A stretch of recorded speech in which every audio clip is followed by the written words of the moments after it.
In May of 2010, 16-year-old Khalif Browder and his friend were stopped by police for allegedly stealing a backpack. Though Browder maintained his innocence, he was charged with robbery, grand larceny, and assault. His family was unable to pay his $3,000 bail, and Browder was sent to Rikers Island as a result. Rikers Island houses nearly 10,000 inmates in New York City, and was named after Magistrate Richard Riker, a judge who used his wealth and influence to enforce the Fugitive Slave Act. Khalif Browder spent 3 years on Rikers Island awaiting trial. 800 of those days were spent in solitary confinement. Rikers Island is known as one of the most violent, gang-ridden prisons in the country. The program is used to describe this culture of violence, where correction officers allow tougher inmates to beat up on weaker ones in order to maintain a controlled environment. This is especially prevalent in the adolescence division where Browder was initially housed. The UN has concluded that 15 days in solitary confinement constitutes cruel and unusual punishment, and that any longer in solitary can cause irreversible, harmful psychological effects. Khalif Browder spent 800 days in solitary confinement. As Eric Holder, former US Attorney General, stated, quote, "Holding anyone for 2 years in solitary on a pre-trial basis is inconsistent with who we say we are as a nation," end quote. Khalif Browder attempted suicide 4 times while at Rikers. However, this was seen by correction officers as a manipulative way to get out of solitary confinement. In 2016, President Obama banned solitary confinement for juveniles, citing the Khalif Browder case. Khalif Browder attended court 30 times, and each time prosecutors said that they were not ready for trial and requested 1 more week to prepare. However, because courts are overburdened, those 1-week extension turned to much longer periods of time. Authorities sent Browder back to Rikers for months at a time, awaiting his next court date. However, if a defendant pleads guilty, they can often bargain for a shorter sentence and skip trial proceedings altogether. 97% of criminal cases are solved by plea. In Khalif's case, he ended up in Rikers for 3 years because he refused to plead guilty.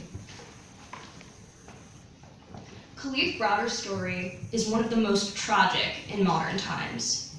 His experience in the criminal justice system sheds light on problems with our local legal system and even our national legal system. Khalif Browder was only 16 years old when he was arrested for a crime and tried as an adult.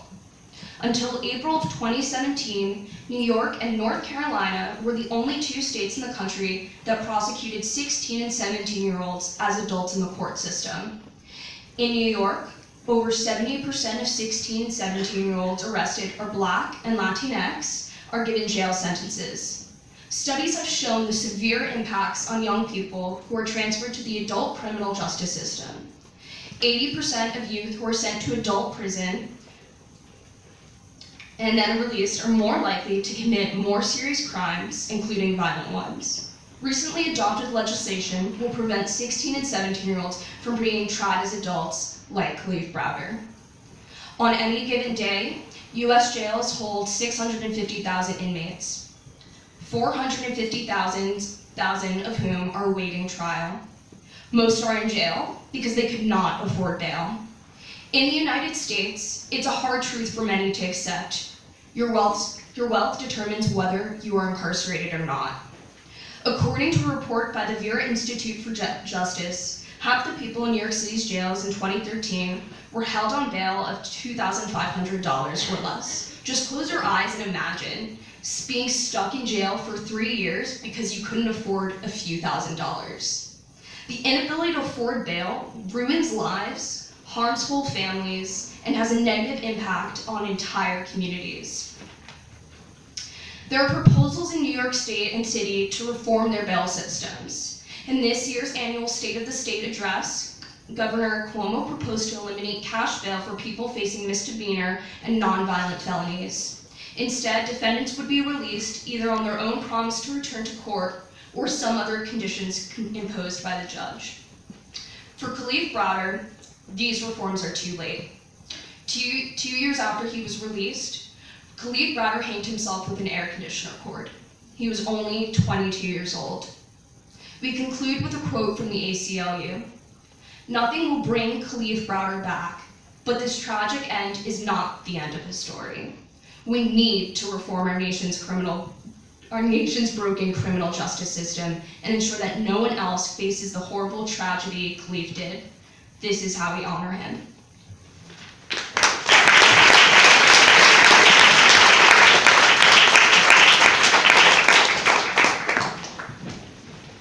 Once in jail, Black inmates are more likely to be in solitary confinement and are less likely to receive the same mental health care as whites.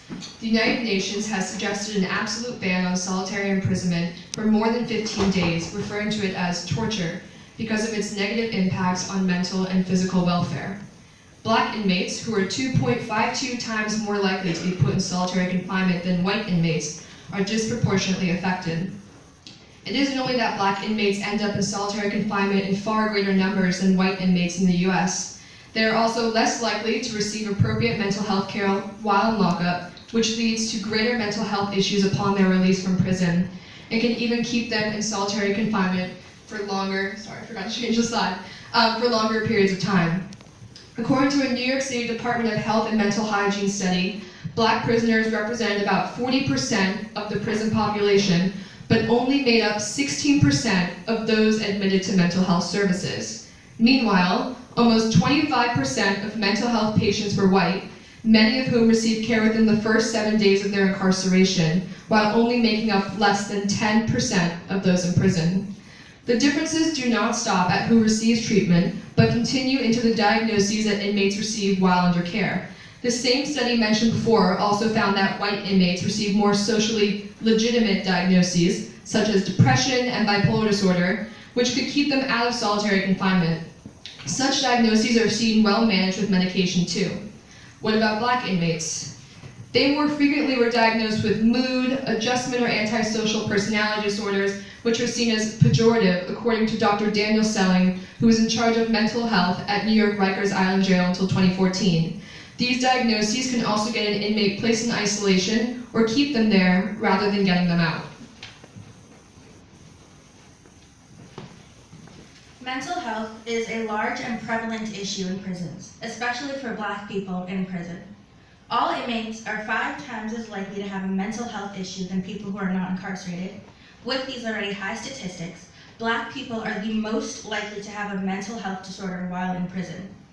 According to the National Institute of Health, the top 4 mental health disorders among Black prisoners are major depressive disorder, ADHD, suicide, specifically among young Black men, and post-traumatic stress disorder, end quote. 32% of Black women who are incarcerated identify as having a mental disorder. The local jail is the primary place where people with severe mental health problems end up, yet treatment for mental illness in jails is nearly non-existent. Black people are 5 times more likely to experience more severe mental health issues than their white counterparts. This is because Black people are more likely to have their needs unmet when talking about help with mental health. Because of this, Black people are 20% less likely to seek help than other white inmates, and the number is still increasing. Black people are also the most likely of any race to be misdiagnosed and or given false treatment.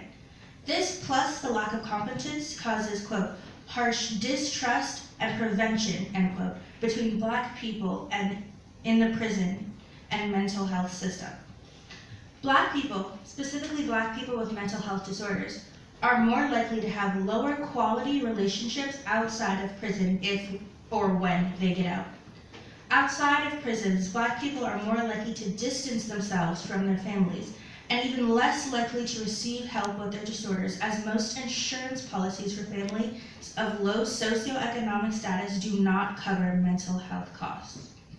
In prison, more than half of the prisoners do not get treatment during their time. The treatment, or lack thereof, is a result of the lack of medical professionals that the prisons provide for their inmates. Because there is no help, prisoners often report feeling, quote, nervous, hopeless, restless, worthless, fidgety, end quote, during and after their incarceration. In New York City's own Rikers Island, found 4,000 prisoners, 40% of their inmates, were suffering from mental health illnesses. Of these, 40% were identified as Black inmates. This being said, there are 4 things you need to know about the mental health of Black prisoners. 1. The lack of support for Black prisoners is not just about crime. It is a race-based, systematic issue that abuses and diminishes the mental stability of the people exploited in it. 2. Though Black people only make up 12% of the population, Black children are 28% of the juvenile arrests and are more likely to be suicidal while they are serving their time in prison. 3. The support system in jail penalizes lower-class people. Every day, about 350,000 Black people await mental health service, yet cannot receive it because of their low socioeconomic status. 4.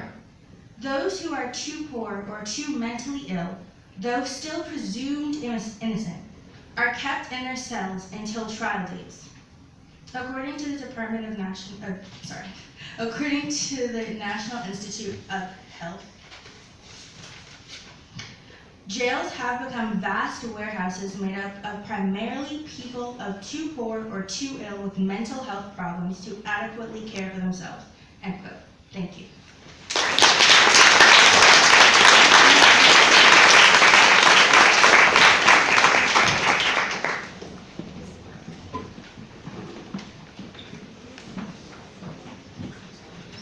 Prison labor is often described as modern-day slavery, and it permeates all parts of American life. A lot of companies exploit incarcerated persons for cheap labor, as minimum wage laws do not apply within prisons. Inmates are generally unable to protest this abuse because they run the risk of being subject to extreme abuse or being put into solitary confinement. In addition, formerly incarcerated citizens cannot always advocate for change because upon their release from prison, they are unable to vote in any elections. This disenfranchisement and abuse allows for the continuation of corporate exploitation. I'm just going to list a few companies that benefit from the mass incarceration of people of color in the United States. So Whole Foods is able to reduce the cost of their dairy products and fish by using inmates to raise their livestock. McDonald's makes their utensils, containers, and uniforms in prison. Victoria's Secret famously used the labor of imprisoned women in South Carolina to sew undergarments in the 1990s.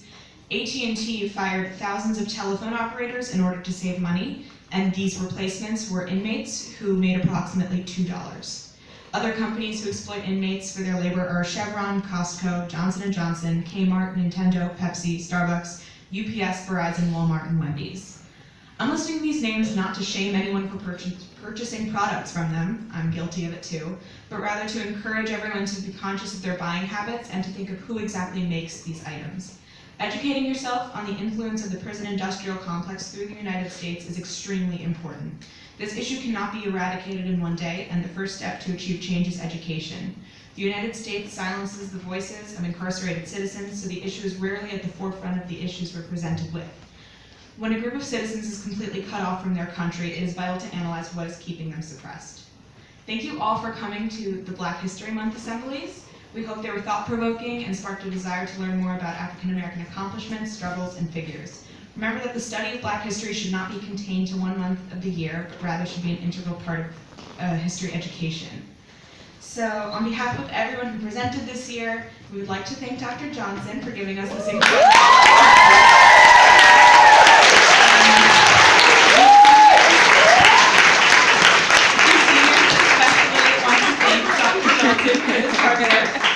she's put into the assemblies for the past 3 years. You've truly shaped the lens through which we see the world, and we're incredibly grateful. We'll miss you next year.